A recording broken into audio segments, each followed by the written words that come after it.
it's Frisby's greatest ever, where very clever and important celebrities talk about your favourite films. Today, it's Frisby's greatest ever films of 1991. At number 3, it's Robin Hood, a traditional English story, starring Kevin Costner and Morgan Freeman, who aren't English.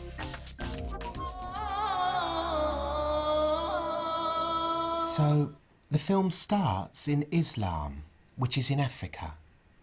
There is Kevin Costner, looking absolutely magnificent, and he moves to sacrifice his own hand in place of his friends, and he utters those immortal lines. This is English courage. And by that lovely, thick, laid-back Californian accent of his, you just know that here is an English lord. Morgan Freeman, what a total legend. He is, like, so cool. No man controls my destiny, especially that one who attacks downwind and stinks of garlic. I've studied Robin Hood. Political correctness. That's the only reason they cast Morgan Freeman. There were no blacks in 14th century Nottingham. There are now. And that's fine. Remember, Robin Hood was made before Morgan Freeman was promoted to president and eventually God. Costner's huge research into the character was evident in that wonderful moment shortly after arriving home when he runs up the beach crying, "Woo, woo, I'm home, woo," just as English people do. I am home! Woo! Robin Hood's father was played by Brian Blessed. What a wonderful actor. And so versatile. He can act with wings or without wings, with armour or without armour, with police car or without police car. Usually very loud and with a beard. Blessed is like the coolest. Die!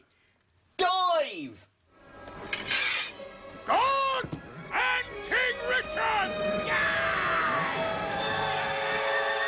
Such range. I mean, sometimes he'll say, die, and sometimes dive. Will there or won't there be a V? That's the magic.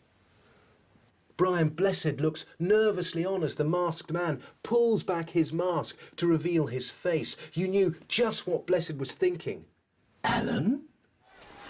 This here is our river, and any man who wishes to cross must pay a tax. Christian Slater was so brave with the English accent. Time and time again it would get the better of him, but he'd just carry on, and sometimes he could sustain it for as much as a sentence. Finally, 40 minutes into this traditional English story set in England, we get an English accent. Bollocks! Any man who travels with 2 servants and claims he's got no bloody money is either a fool or a liar. Hey, he's a liar! Who are you? John Little. Best man of the woods. Nick Brimble played Little John with that hefty agricultural manner of his. He was the only actor who brought a semblance of truth to the role and never worked again. The Archbishop was played by Harold Innocent. I asked your father 3 times if he worshipped the Dark One, because his answer vexed me. Lovely actor. Such an old puff. Of course, the women's role in the battle is to stand on the sides and shout encouragement, while the men fight with their swords, as they'd have us believe. Of course, we all know what the sword symbolizes. Recognize this? It belonged to your father. I shall never fear my father's sword.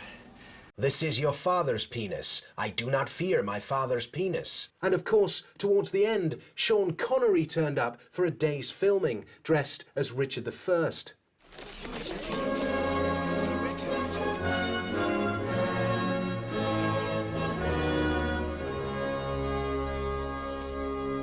I will not allow this wedding to proceed. My lord. Unless I'm allowed to give the bride away. Sean Connery. What a wonderful actor. Almost as versatile as Brian Blessed. The King of England before unification with a Scottish accent.